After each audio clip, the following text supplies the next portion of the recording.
Hello बच्चों, कैसे हो आप लोग। उम्मीद करता हूं आप लोग ठीक होंगे। By the way, I am Sheikh Tayyab and welcome to the YouTube channel of Genius Science Classes. और आज हम लोग moment of inertia of the disc, इसका फॉर्मूला और इसका एक्सप्रेशन देखने वाले हैं। ठीक है, तो आज के लेक्चर स्टार्ट करने से पहले मैं ये चाहूँगा कि मैं उम्मीद करता हूँ आप लोग मोमेंट ऑफ इनर्शिया का वीडियो देख चुके होंगे, जो कि लेक्चर नंबर 15 है। ठीक है, मोमेंट ऑफ इनर्शिया। अगर नहीं देखें तो आप लोग उसको ज़रूर देख लेना, तो आपको जो है इस टॉपिक में बहुत ही हेल्प मिलेगी और एकदम से इजी हो जाएगा। बच्चों, अब अगला क्वेश्चन देखते हैं। Find the moment of inertia of the disc of the mass is m and radius of the disk is r and the axis is passing through its center and perpendicular to its plane. Okay, तो बच्चों ऐसा question आपको exam में आ सकता है कि find the moment of inertia of the disc about an axis passing through its centre perpendicular to its plane. मतलब disc, it is just like a CD. ये डिस्क हो गया एंड इसका मास है m, इसका रेडियस है r, और and the axis which is passing through its centre and perpendicular to its plane. तो इस एक्सिस से इस डिस्क का मोमेंट ऑफ इनर्शिया कितना है ये फाइंड आउट करना है।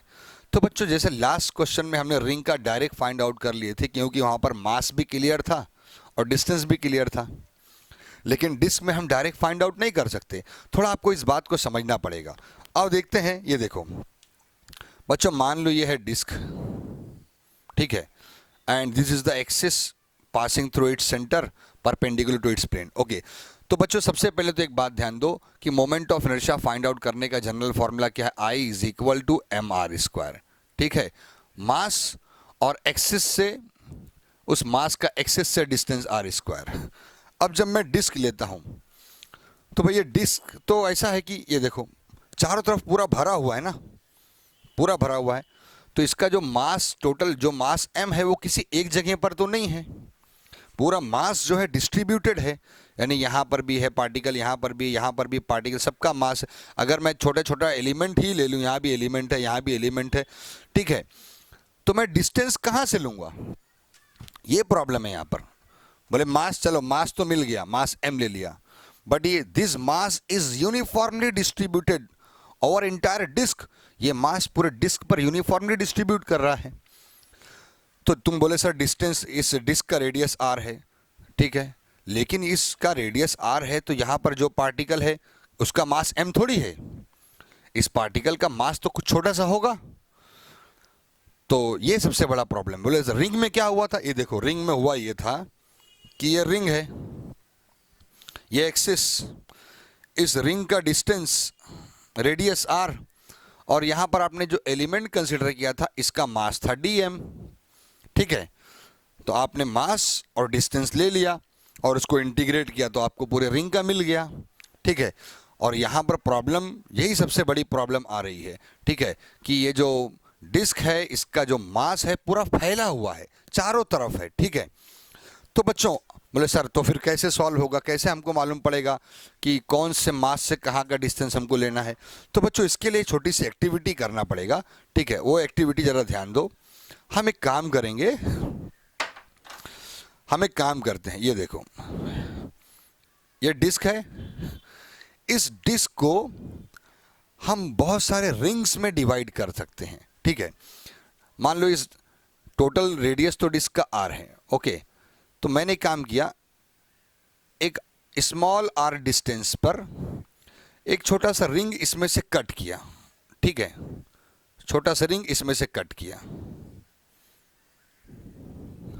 ओके, अब मैं क्या करूंगा, मैं पहले इस रिंग का एरिया फाइंड आउट करूंगा। भाई इसका डिस्टेंस r है और मान लो कि ये रिंग का जो मास होगा ये dm होगा, और इस रिंग की थिकनेस यानी इसकी चौड़ाई, इसको मैं dr बोल देता हूं। ठीक है, इस रिंग का रेडियस r, इस रिंग का थिकनेस dr और इसका मास dm। The moment of inertia of this ring, इस रिंग का मोमेंट ऑफ इनर्शिया क्या हो जाएगा, मास कितना है dm, डिस्टेंस कितना है r, तो बोले sir dm into R square, मिल गया रिंग का moment of inertia very easily. ठीक है, तो बोले सर तो अब एक काम करो ना, फिर अब इस पूरे डिस्क को ऐसे बहुत सारे रिंग में कट कर दो। ये लो एक और रिंग, एक और रिंग, एक और रिंग, बहुत सारे रिंग में मैंने कट कर दिया। फिर बोला ये रिंग का भी मोमेंट ऑफ इनर्शिया निकाल लिया, dm_r², ये रिंग का भी निकाल लिया, dm_r²। इस तरह सारे रिंग का dm_r² मोमेंट ऑफ इनर्शिया निकाल के जब हम उसको प्लस करेंगे तो मिल जाएगा पूरे डिस्क का मोमेंट ऑफ इनर्शिया। एक तो ये तरीका है कि मैं पूरे डिस्क को पतली पतली पतली पतली रिंग में काट लूं और अलग अलग अलग अलग सबका मोमेंट ऑफ इनर्शिया निकाल लूं, बाद में सबको ऐड कर दूं, मिल गया पूरे डिस्क का मोमेंट ऑफ इनर्शिया। ठीक है, एक तो ये तरीका है। या दूसरा तरीका ये है कि मैं एक रिंग का मोमेंट ऑफ इनर्शिया निकालूं, एक रिंग का फाइंड आउट करूं और उसी को इंटीग्रेट कर दूं। इंटीग्रेशन का मतलब मालूम है, सम ऑफ ऑल। जब इस रिंग के मोमेंट ऑफ इनर्शिया को इंटीग्रेट करूंगा, बट रेंज कहां से कहां तक, देखो इसका रेडियस यहां से यहां तक फैला हुआ है ना, तो रेंज मतलब from 0 to radius, total radius r, यानी काटोगे यहां से इतना इतना इतना इतना, तो 0 से r तक का डिस्टेंस। तो इंटीग्रेट फ्रॉम 0 टू r जब मैं करूंगा तो इस मोमेंट ऑफ इनर्शिया के वैल्यू को जब मैं डिस्टेंस 0 टू r इंटीग्रेट करूंगा तो अल्टीमेटली मुझे पूरे डिस्क का मोमेंट ऑफ इनर्शिया मिल जाएगा। तो दूसरा ये तरीका है। तो हम इसी तरीके से सॉल्व करते हैं, क्योंकि पहला जो है आप जो है क्या छोटे छोटे छोटे पार्ट में रिंग को काट नहीं पाओगे, सॉल्व नहीं कर पाओगे। और इसका एक्सप्लेनेशन देखते हैं, एकदम सिंपल है, जो डायग्राम में दिख रहा है वही हमको लिखना होता है। Consider m is the mass of the disc, इस पूरे डिस्क का मास कितना है m, and r is the radius of the disc, capital R लिया, इस डिस्क का रेडियस क्या लिया, capital R। Capital R is the radius of the disc and z is the axis which is passing through its center and perpendicular to its plane। ठीक है, okay. तो इसका जो फाइनली जो मोमेंट ऑफ इनर्शिया मालूम करना है, which is IC, the axis passing through its centre of mass. तो एकदम सिंपल है बच्चों। एक्सप्लेनेशन में आप लिख सकते हैं m is the mass of the disc, mass of disc, r is the radius of the disc, okay, and z and z' is the axis, z and z' is the axis passing through its center, passing through its center and perpendicular to its plane, perpendicular to plane। ठीक है, ये हो गया। Then अब सबसे पहले बच्चों, जैसा कि इससे पहले मैंने आपको बताया कि इस पूरे डिस्क का जो मास है यूनिफॉर्मली डिस्ट्रीब्यूटेड, रिंग की तरह एक जगह पर नहीं है। जब पूरे डिस्क का मास यूनिफॉर्मली डिस्ट्रीब्यूटेड है तो मुझे सबसे पहले क्या मालूम करना पड़ेगा, मास पर यूनिट एरिया। एक छोटे से एरिया का मास मालूम करना पड़ेगा, mass per unit area, measurable area, which is called surface charge density. ठीक है, ध्यान दो, हमको इसकी ज़रूरत है। क्या मास पर यूनिट एरिया क्या होता है, ये देखो। जैसे कि मान लो ये डिस्क है, इसको बहुत सारे छोटे छोटे छोटे छोटे एरिया में हमने डिवाइड किया, तो एक छोटे से एरिया का मास हमको मालूम करना पड़ेगा।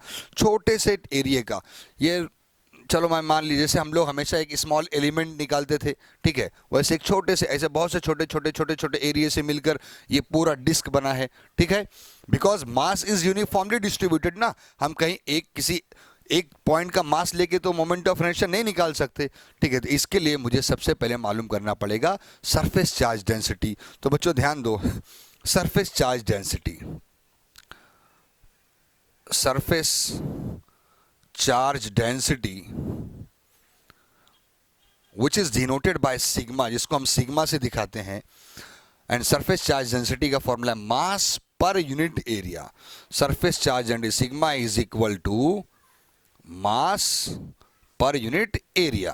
ठीक है, तो बच्चों मास है m और इस डिस्क का एरिया, ये सर्कुलर है ना, गोल है ना, तो इसका एरिया कितना होगा, पाई r स्क्वायर।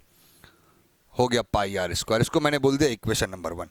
तो मुझे मिल गया सरफेस चार्ज डेंसिटी, मतलब मास पर यूनिट एरिया, एक छोटे से एरिया का मास मुझे मिल गया। अब हमने क्या किया, अब हमने इसमें से एक पतली से रिंग काट ली, because entire disc consisting of number of such rings of increasing radius from 0 to r। ये पूरा डिस्क ऐसी बहुत सारी छोटी छोटी छोटी रिंग से मिलकर बना है। ठीक है, और इसका रेडियस बढ़ता चला, जैसे मैं काटते जाऊंगा इसका रेडियस और बढ़ता जाएगा, ठीक है। तो मैं एक रिंग मैंने काट लिया, आप देख सकते हैं, और इसका मैं रेडियस स्मॉल आर मान लेता हूं, ठीक है। इसका रेडियस मैं कितना बोल देता हूं, स्मॉल आर, ओके।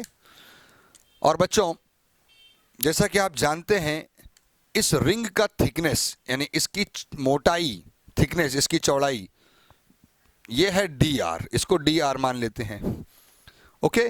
तो this disc consisting of number of such rings of increasing radius, मैं लिख सकता हूं the disc consisting of number of such rings of increasing radius from 0 to r, यानी एकदम छोटी रिंग, उसका रेडियस कम ही होगा, जैसे जैसे बढ़ता जाएगा रेडियस बढ़ता जाएगा, कहाँ से कहाँ तक का रेडियस, फ्रॉम 0 से r तक का। तो ये हमारा इंटीग्रेशन का रेंज बन जाएगा, ठीक है। और बच्चों अब एक काम करो, अब सबसे पहले मुझे इस रिंग का एरिया निकालना पड़ेगा। तो ये अब सरफेस चार्ज डेंसिटी क्यों निकाल रहे हैं, रिंग का एरिया हम क्यों निकाल रहे हैं, अभी ये बात आपको समझ में आ जाएगी, ठीक है। तो मैं एक काम करता हूँ, इस रिंग का एरिया निकालता हूँ। तो इस रिंग की लेंथ कितना है, इस रिंग का length circumference of the circle 2 pi R, और इसका थिकनेस कितना है, डी आर, है ना। इधर देखो, ये देखो, मान लो मैंने इस रिंग को काट दिया और काट के ऐसे सीधा कर दिया इस तरह से, ठीक है। रिंग को काट के मैंने एकदम सीधा कर दिया इस तरह से, ठीक है, काट के सीधा कर दिया, ये रिंग है आपका। अब ये सीधा हो गया, रॉड जैसा हो गया, ठीक है। रिंग को काट के सीधा कर दिया, तो इसकी पूरी लेंथ कितनी है, पूरी लेंथ इसकी, गोल है ना, ये सर्कुलर है ना, तो इसका सरकमफ्रेंस ही इसका लेंथ होता है ना। तो क्या वैल्यू आती है इसके सरकमफ्रेंस की, it is 2 pi R, 2 pi R is the circumference, मतलब अब वो इस रॉड का लेंथ बन गया है। और इसका थिकनेस कितना है, डी आर, इसकी चौड़ाई है डी आर। तो मैं बोलूँ एरिया का क्या फॉर्मूला, एरिया का formula length into breadth, length कितना है 2 पाई आर, ब्रेथ कितना है डी आर। तो कितना एरिया मिला आपको, आपको मिला इस रिंग का एरिया मिला 2 pi R into D R, ठीक है। तो first we are going to find the area of the ring. तो पहले मैं रिंग का एरिया फाइंड आउट करूंगा। ये देखो बच्चों, area of ring is given by, area of the ring is given by area is equal to 2 pi R into D R, okay. ये हमको मिल गया एरिया ऑफ द रिंग। इसको मैं इक्वेशन नंबर 2 देता हूं बच्चों, ध्यान दो, ओके। यहाँ सिग्मा मास पर यूनिट एरिया, अच्छा ये पहले वाले का निकाला ना, मास पर यूनिट एरिया, तो पाई आर स्क्वायर, ये कैपिटल आर रहेगा बच्चों, हाँ ध्यान देना, क्योंकि जब डिस्क की बात किया तो वहाँ रेडियस कैपिटल आर था और इसमें स्मॉल आर रहेगा। अब रिंग की बात कर रहा हूँ तो इसमें स्मॉल आर रहेगा, ठीक है।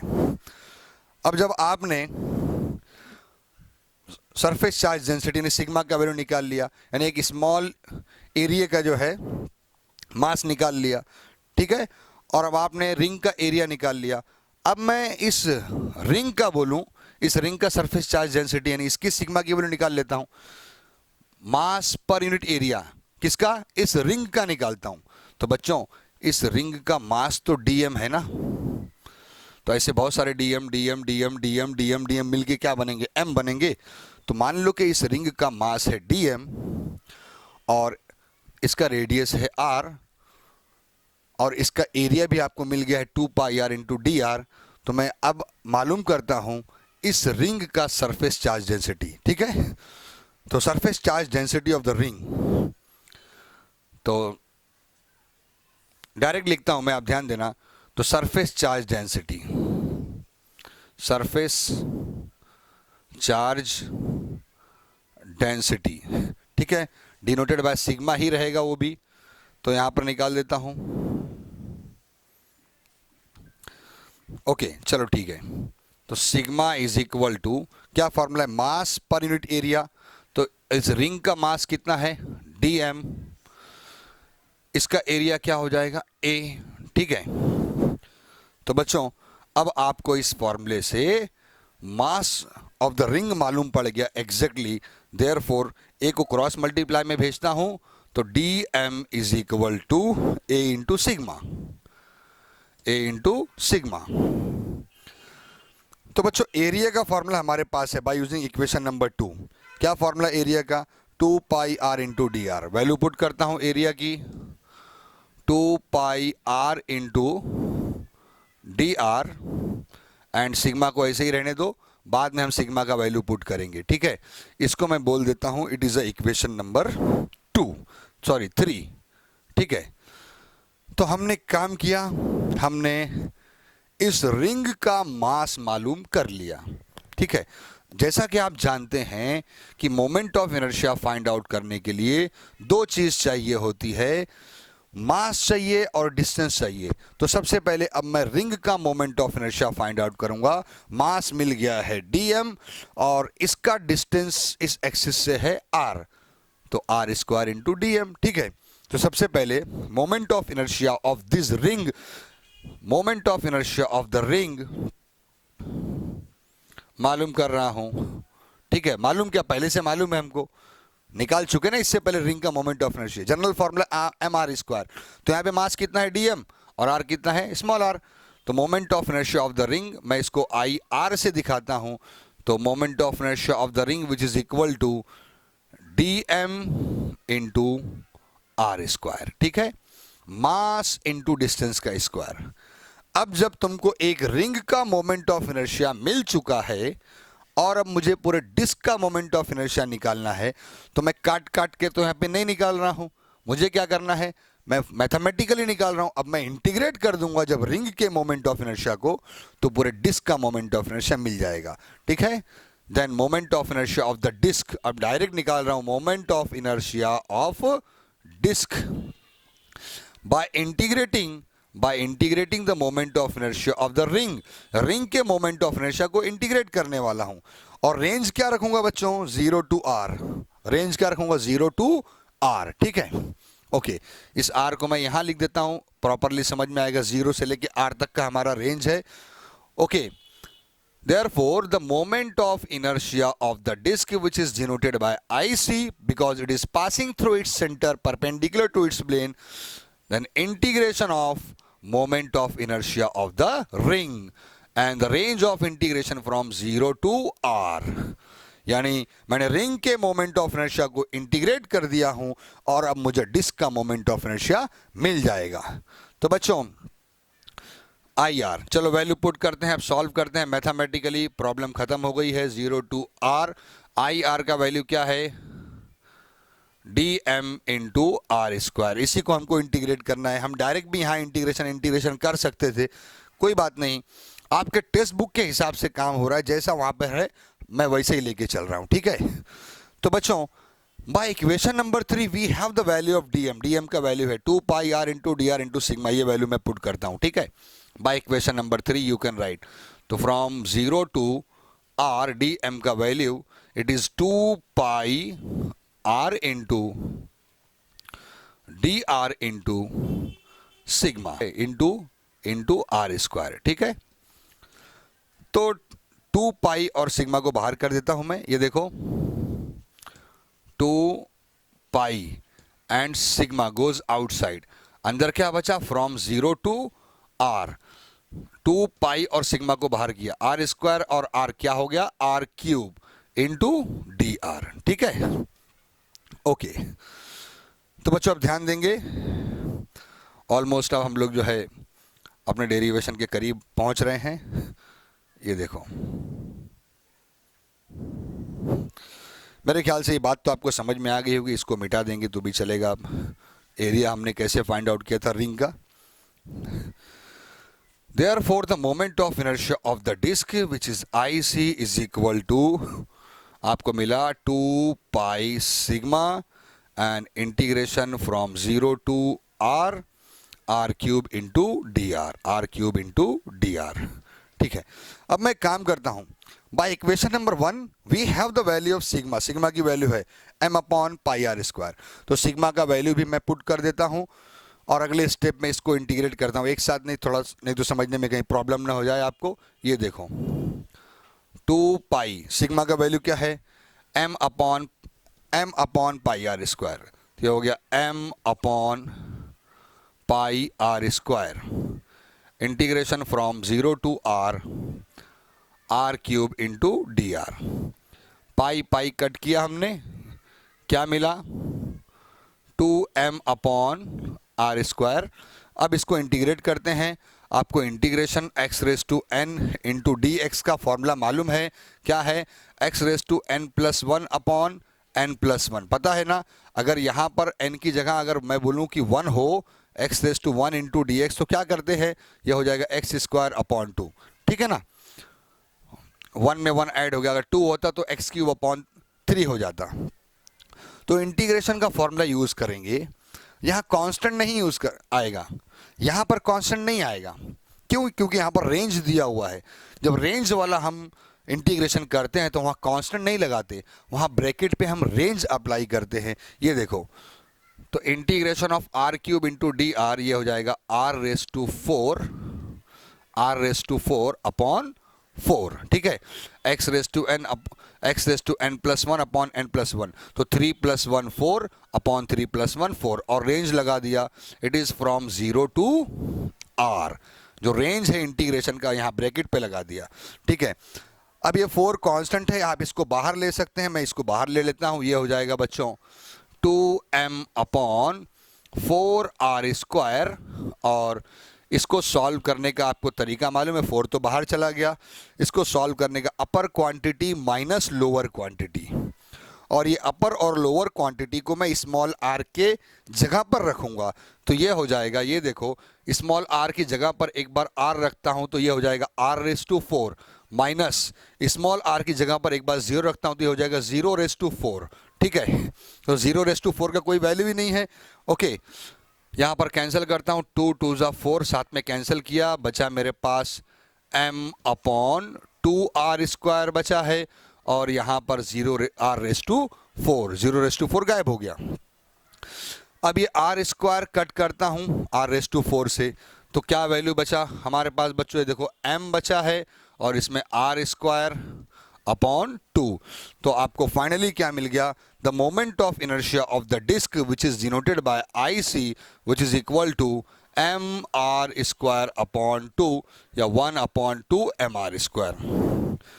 So this is the moment of inertia of the disk when the axis is passing through its center and perpendicular to its plane। तो बच्चों, अब ये बात आपको समझ में आ चुकी होगी कि हमने यहाँ पर रिंग में पहले डायरेक्ट डिस्क का नहीं निकाल पाए, क्योंकि इसका मास पूरे डिस्क में फैला हुआ है। ये डिस्क का मास पूरे डिस्क में फैला हुआ है, ठीक है। रिंग का आसानी से इसलिए निकल गया था, ये देखो, ये जब रिंग है और ये एक्सिस है, तो ये रिंग का मास एक ही जगह पर पूरा डिपेंड करता है, और डिस्क का मास फैला हुआ है। तो मुझे मजबूरी में डिस्टेंस अब मैं कहाँ से लूँ, जब मास यहाँ भी है, यहाँ भी है, यहाँ भी है, यहाँ भी है, तो डिस्टेंस मोमेंट ऑफ इनर्शिया में दो ही चीज़ चाहिए ना, मास और डिस्टेंस। तो मास तो चलो बोल दिया सर m है, मगर तो पूरा फैला हुआ है, तो डिस्टेंस जब पूरा फैला हुआ है तो डिस्टेंस यहाँ से लूँ कि यहाँ से लूँ कि यहाँ से लूँ, यहाँ से, वो कंफ्यूज होता है। इसके लिए हम लोग पूरे डिस्क को छोटे छोटे रिंग में पहले कन्वर्ट करते हैं। तो एक रिंग काट लिया मैंने, और उस रिंग का मास dm मान लिया, और उसका डिस्टेंस r मान लिया। तो अब आपको मास मिल गया और डिस्टेंस मिल गया, तो आसानी से रिंग का मोमेंट ऑफ इनर्शिया मिल गया। जब रिंग का मोमेंट ऑफ इनर्शिया आपको मिल गया, तो आपने उसी को इंटीग्रेट करके डिस्क का मोमेंट ऑफ इनर्शिया निकाल लिया है। बोले सर जब इतना आसान था, रिंग का मोमेंट ऑफ इनर्शिया निकल गया, तो डिस्क का डायरेक्ट इंटीग्रेट करके निकाल लिया। तो बच्चों, लेकिन यहाँ पर जो dm, जो इसका मास था, उसका मास हमको देखना था। तो इसके लिए इस dm को फाइंड आउट करने के लिए आपने सरफेस चार्ज डेंसिटी मालूम किया, देन आपने एरिया ऑफ द रिंग मालूम किया, और उसके बाद में आपने मास ऑफ द रिंग पहले फाइंड आउट किया। जब आपने ये मास of the ring find out किया, तो यहाँ पर इसकी वैल्यू पुट करने के लिए हमने ये एक्टिविटी किया है, ठीक है। तो इसी के साथ मैं अपना लेक्चर स्टॉप करता हूँ। उम्मीद कर रहा हूँ कि आप लोगों को समझ में आ गया होगा, ठीक है। Good bye.